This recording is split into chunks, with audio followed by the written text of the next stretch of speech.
اعوذ باللہ من الشیطان الرجیم، بسم اللہ الرحمن الرحیم۔ السلام علیکم ورحمۃ اللہ وبرکاتہ۔ آج کی حدیث کا موضوع ہے نجات آخرت کا ذریعہ، اور یہ حدیث روایت کی گئی ہے احمد اور ترمذی سے۔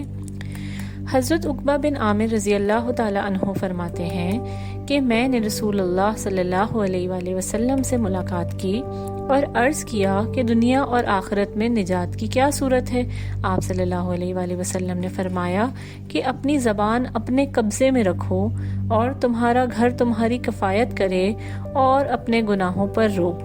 حدیث کا مفہوم یہ ہے کہ آپ صلی اللہ علیہ وآلہ وسلم نے نجات جن چیزوں میں رکھی، اور وہ چیزیں جس سے انسان کو جن کے ذریعے نجات ملے گی، اس میں سب سے زیادہ اولین انسان کی زبان کے قابو میں رکھنے کا حکم ہے، اور یہ کہ اس کا گھر اور گھر والے اس کی کفایت کریں، اور دوسرا اپنے گناہوں پر نادم اور شرمندہ ہو، یعنی کہ انسان کو اس بات پہ شرمندگی ہو، اس بات کا احساس ہو کہ اس سے گناہ سرزد ہوئے ہیں، تو وہ ان پہ روئے اور اللہ تعالیٰ سے اس کی مغفرت طلب کرے، تب ہی وہ آخرت میں نجات پائے گا۔